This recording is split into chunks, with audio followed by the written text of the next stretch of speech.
Ion শনাক্তকরণ এমন একটা পরীক্ষা পাইছো যেখানে আয়ন শনাক্তকরণ থেকে প্রশ্ন আসে নাই? এমন একটা এডমিশন কি দিছো, এমন একটা কলেজের পরীক্ষা কি দিছো যেখানে আয়ন শনাক্তকরণ থেকে প্রশ্ন পাও নাই? সব জায়গা থেকে এখানে প্রশ্ন আসে, কিন্তু আমরা এটা সফলতার সাথে ভুল উত্তর করি। আজকের পর থেকে ইনশাল্লাহ এই আয়ন শনাক্তকরণের কোনো প্রশ্ন তুমি ভুল করবে না। তুমি জাস্ট ভাইয়ার সাথে 2টা মিনিট থাকো। আসসালামু আলাইকুম, আমি তোমাদের প্রিয় নাইম ভাইয়া। আজকে আমরা আয়ন শনাক্তকরণ নিয়ে কথা বলবো। এই আয়ন শনাক্তকরণ থেকে কি কি টাইপের প্রশ্ন হইতে পারে এবং ওই প্রশ্নগুলো আমরা কিভাবে ইফেক্টিভ ওয়েতে আনসার করব। চলো এই প্রশ্নটা আনসার করার আগে আমি একটু পড়াশোনা করে আসি। আমাদের আয়ন কয় ধরনের হয়ে থাকে? নর্মালি 2 ধরনের, একটা হচ্ছে ক্যাটায়ন, একটা হচ্ছে অ্যানায়ন, তাই না? তো আমাদের বইয়ে মোটামুটি এই কয়েকটা ক্যাটায়ন দেওয়া আছে, তো আমি এই জিনিসগুলো আগেই লিখে নিয়েছি। কেমন কেমন aluminium, calcium, iron, ferrous, ferric, zinc, copper, এই সবগুলোকে আমরা চাইলে আইডেন্টিফাই করতে পারি কেবলমাত্র একটা রিয়েজেন্ট দিয়ে, সেটা হচ্ছে অ্যামোনিয়াম হাইড্রোক্সাইড। তাহলে সবগুলোকে আমি কী দিয়ে আইডেন্টিফাই করতে পারি ভাইয়া? অ্যামোনিয়াম হাইড্রোক্সাইড দিয়ে। তাছাড়া এই ডি ব্লকের যে কয়েকটা আছে, ফেরাস, ফেরিক, জিঙ্ক, কপার, এই ডি ব্লকেরগুলোকে আমি আইডেন্টিফাই করতে পারি পটাশিয়াম ফেরুসায়ানাইড দিয়ে, K4 FeCN6, পটাশিয়াম ফেরুসায়ানাইড দিয়ে। ডি ব্লকের মধ্যে আবার কপারকে ছাড়া বাকি যে 3টা আছে, এই 3টাকে আইডেন্টিফাই করতে পারি কি দিয়ে বলো তো?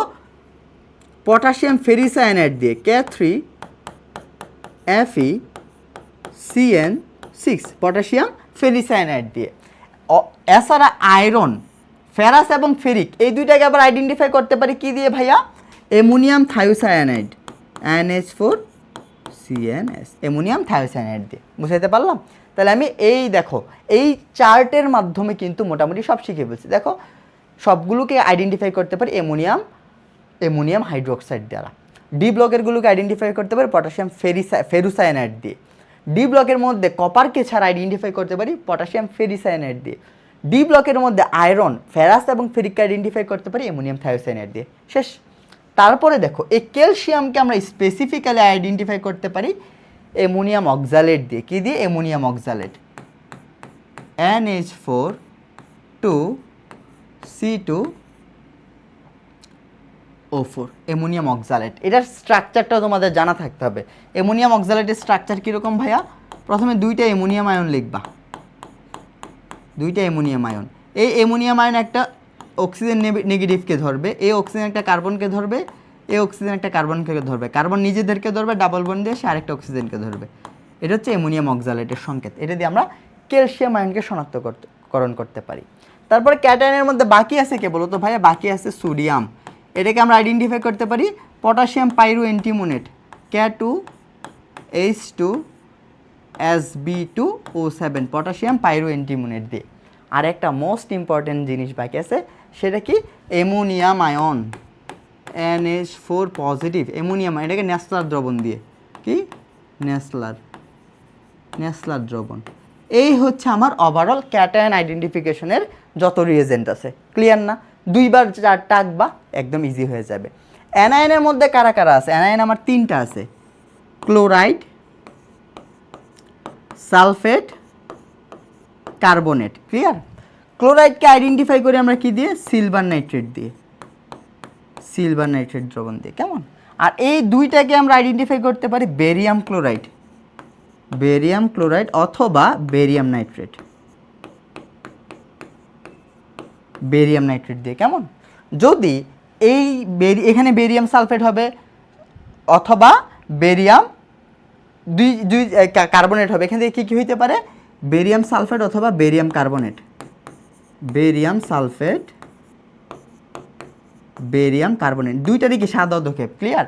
এই 2টার সাথে যখন তুমি HCl এর রিঅ্যাকশন ঘটাবা, যেখানে তোমার কার্বন ডাইঅক্সাইড তৈরি হবে, সেটা কি ছিল? সেটা ছিল কার্বনেট। আর যেখানে বিক্রিয়াটা আর ঘটবে না, কার্বন ডাইঅক্সাইড তৈরি হবে না, সেটা ছিল সালফেট। এই হচ্ছে আমার অ্যানায়নগুলো শনাক্তকরণ। তাহলে আমার ক্যাটায়ন শনাক্তকরণ হয়ে গেল, অ্যানায়ন শনাক্তকরণ হয়ে গেল। এবার যদি আমি কোশ্চেনটার মধ্যে যাই, একদম ইজি হয়ে যাবে। দেখো কি বলছে? কোনো একটি লবণের দ্রবণে বেরিয়াম ক্লোরাইড যোগ করা হইলো। তাহলে এখানে এমন একটা লবণ আছে যার মধ্যে আমি বেরিয়াম ক্লোরাইড দিছি। তাহলে আমি কি পাইছি? সাদা একটা অধক্ষেপ পাইছি, যা HCl এর সাথে দ্রবীভূত হয় না।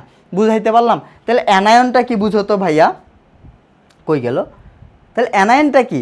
এটা হচ্ছে প্রথমে বেরিয়াম ক্লোরাইডের সাথে দিছি, একটা সাদা অধক্ষেপ তৈরি হয়েছে, পরে HCl এর সাথে দিছি, বিক্রিয়া ঘটছে না, তাহলে অবশ্যই এখানে কি সালফেট।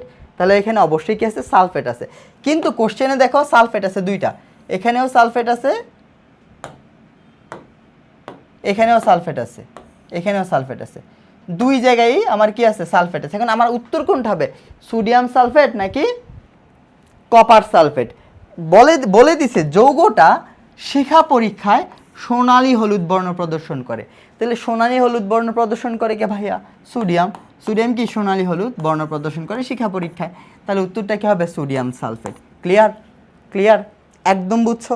আমি জিনিসটা আবার বলি। বলছে একটা লবণ কার সাথে? বেরিয়াম ক্লোরাইডের সাথে বিক্রিয়া করে, করার পর কি তৈরি করে? সাদা অধক্ষেপ তৈরি করে, এবং পরে সেটা HCl এর সাথে বিক্রিয়া করে দ্রবীভূত হয় না।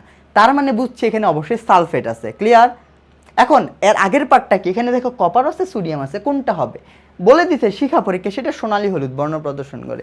সোনালী হলুদ বর্ণ প্রদর্শন করে সোডিয়াম, তাহলে সোডিয়াম কি আমার যৌগটা হবে? তাহলে সোডিয়াম সালফেট হবে আমার উত্তর। বুঝাইতে পারলাম? তাহলে এটা তো আমার অ্যানায়ন পরীক্ষার একটা পার্ট দিল। তো একইভাবে ক্যাটায়নেরও হইতে পারে। তো তোমরা যদি এই অংশটা একটু কষ্ট করে মনে রাখো, আশা করি তোমাদের এই রিলেটেড আয়ন শনাক্তকরণ রিলেটেড আর কোনো ঝামেলা হবে না।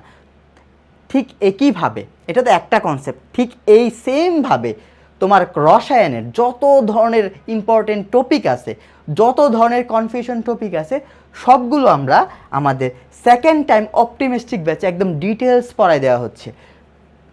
তোমরা যারা এখন আমাদের কোর্সে ভর্তি হও নাই, আমাদের কোর্সে ভর্তি হয়ে যাইতে পারো।